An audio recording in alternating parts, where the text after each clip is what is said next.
this out real quick. Clean it up. Not really.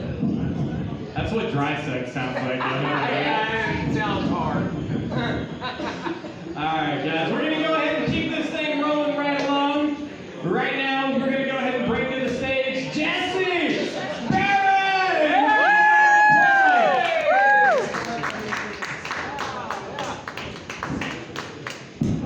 Let's go, Jesse. How's everybody doing tonight?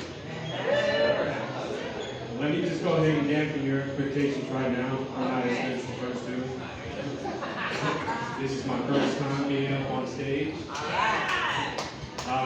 Talking with my psychologist earlier today, he said it might be a good idea to go ahead and get fun people for the first time make them laugh. Yeah. We'll see how he does. Yeah. Luckily, I don't really pay him, so it's all for free. It's a long story. Safe for their time. I really didn't know that you could really walk around with notes and whatnot, and so I'm just gonna have to freeball this thing and see how it goes, right? So don't take it too easy on me because I do like it rough, It's alright. First time and all, I ain't right there, shit, go right ahead afterwards. Let's do this. My name is Jesse Barron. I'm originally from Dallas. I was raised here in Abilene. I'm 37 years old. I am a stay-at-home dad, so like most stay-at-home mothers, I do nothing.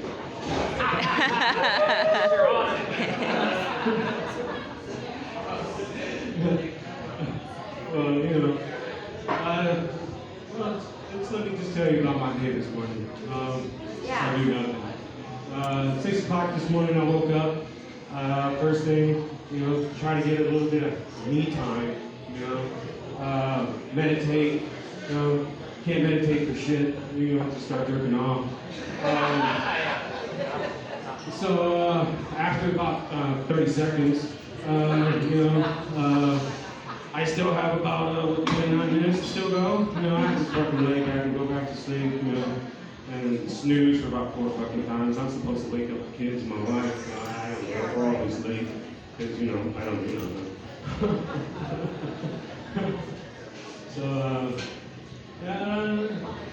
Hold on, let me try to get this thought going. All I did was really write 3 jokes. It took me all week. Because I've been thinking about going up on stage for I don't know, about 4 or 5 years, you know what I mean? But I'm a keen procrastinator, you know what I mean? I don't know about you, but keen procrastinator for me represents like this, like Mr. Burns, He doesn't want you to succeed for shit, you know what I mean?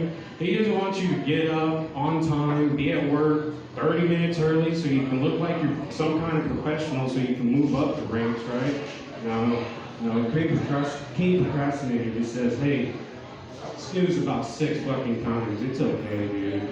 You don't really need this job. If you can go get another fucking job, dude, it's okay. He's usually right. That's why I'm a stay-at-home dad.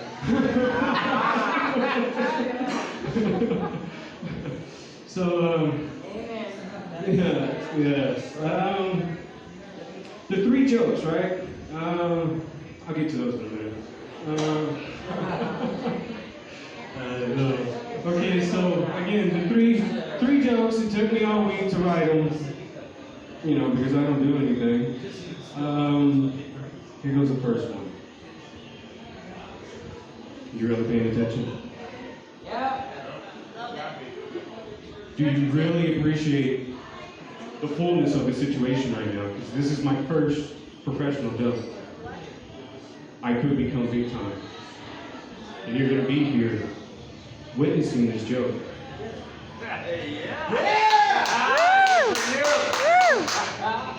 Jay Leno. Let me tell you again about my day the other day, though. Okay, here's the joke. Go, Brian. Knock, knock. I don't know, that's what I'm trying to figure out. Okay. All week, I'm telling you, it took me all week to write that joke. Again, I don't do anything. Hate procrastinator. Yeah. He's doing it right now, I'm telling you. Tell you what, I'll say. Okay, so joke number 2. Okay. Alright. So, I'm sitting down, hanging out with my daughter. Really? She's 16 months old. We're watching Sesame Street. You know, they're singing and dancing. Singing about fish, the letter S, you know. Fuck these days, I'm trying to do anything. And I'm also listening to podcasts at the same time. And I'm listening to this man interview this other man who is a world-renowned blues traveler, who is an activist, a writer, author. And he also helped convert over 200 Klans people. I got your attention now, don't I? No. And his name is Darnell Davis. Now, again, you're probably wondering why is it so important? Why is this just not only because you know, it'd be kind of funny who is the man that's converting over these people. And he's not a white dude, you know. He's not the same color as you know. You figure he'd be some kind of preacher that's just hanging out with them, you know. It's a blues world traveler. He's a black man, you know. So I know that's not really funny, but the part of the conversation that they were having that I was listening to while I was watching Sesame Street, they're talking about fish, singing and dancing around, and singing about the letter S. I'm listening to the podcast, and he says, I didn't do anything really, all I did was talk. So, you know, I'm having all these, you know, things bombard my head. So I'm like, well, what the hell did they talk about that would convince over 200 people to, you know, renounce what it is that they honestly believe? And again, I'm listening to a podcast, I'm watching Sesame Street, and you getting the joke now? Yeah. King procrastinator. Yeah, we got it. Well, anyways, okay, so the conversation in my head that they were having about what converted these people was, okay, so a fish comes out. These two, Darnell was talking to him, not me, not my words, his words.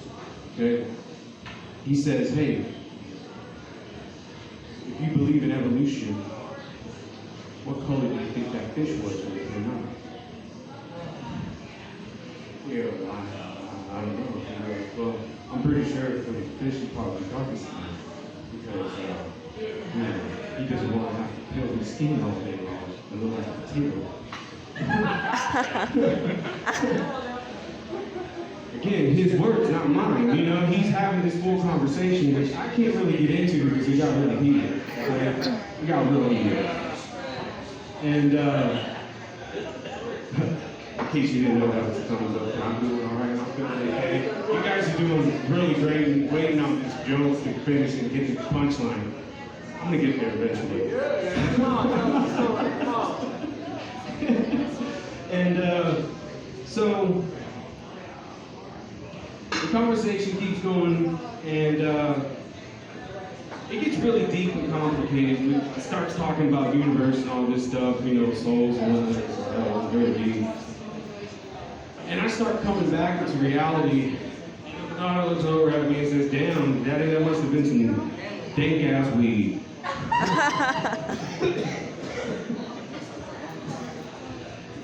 who's playing it. It's, you know, it's a weed joke. You know. Again, all week long, 3 jokes. Okay, 3 jokes. Here's the last one. Okay, real quick. All right. And thank you very much. I appreciate everybody coming out. Okay, and putting up with me. Thank you. Here's the last joke. Okay. Because the end of the night is almost coming, all right? And the end is very near. Right. In case you didn't know, because we're going to probably work locked down again. We're all going to be working in lockdown and staring at each other. Hopefully you snugged up with somebody that you like. Hopefully. You know what I mean? Hopefully. You know? I hope so. Should. But what is the statistics? What, 2 out of 3? Yeah. You're not. You know what I mean? You're fucking not. You know, hopefully you are. Okay, so here's the class joke, so I can go ahead and finish and get the hell out of here and leave you guys alone. Headline goes, South Lake Tahoe Canine Association celebrates retired canines. So automatically, I'm envisioning this dog's gonna be eating cake, you know, maybe some party hats, you know, maybe if I'm lucky, you know, the dog is sitting there and somebody has their arms going like this, you know, feeding it cake while it has a hat, you know, probably a little spinny hat, hell, I don't know. That's what I'm expecting, right? That's not what happened.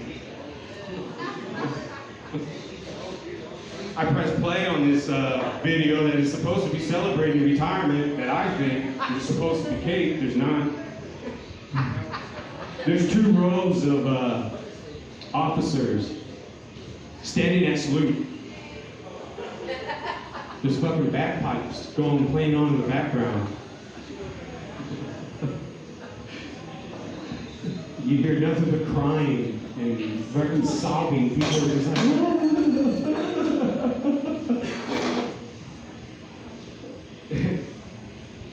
they pull the dog out of the fucking back of the SUV, and it's kind of strapped down to the damn gurney. This dog looks up, and I guess he's just as surprised as fucking I am, because he looks up and he's seeing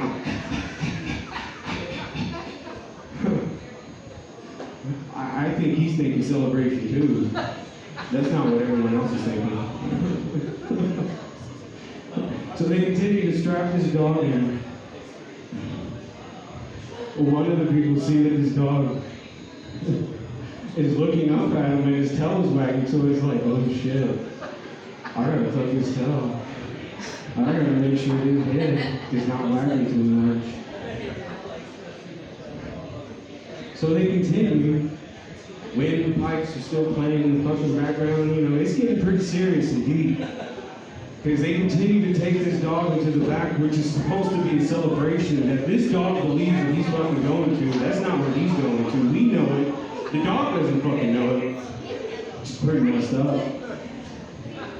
So then I get to thinking, what if we did this to people?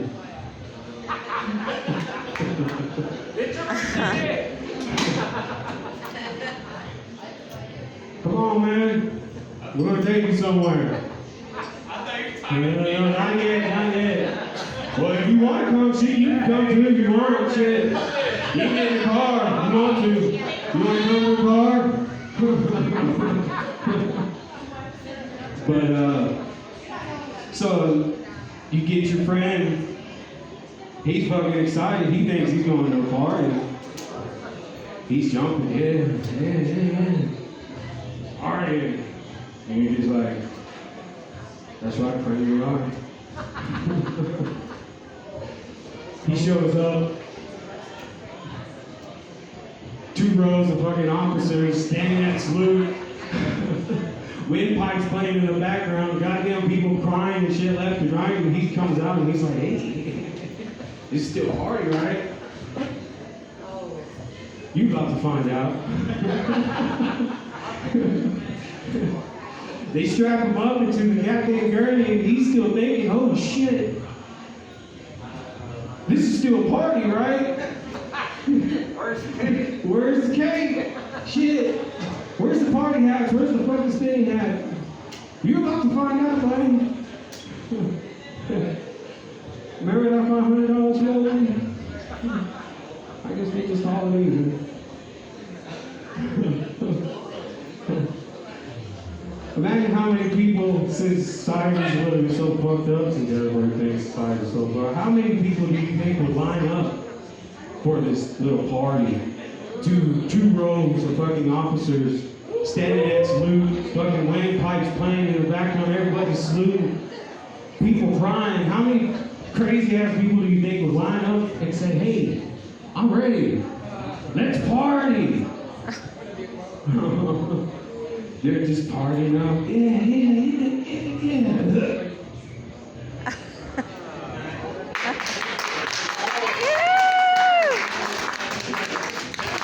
Hey, y'all give it up to Jesse!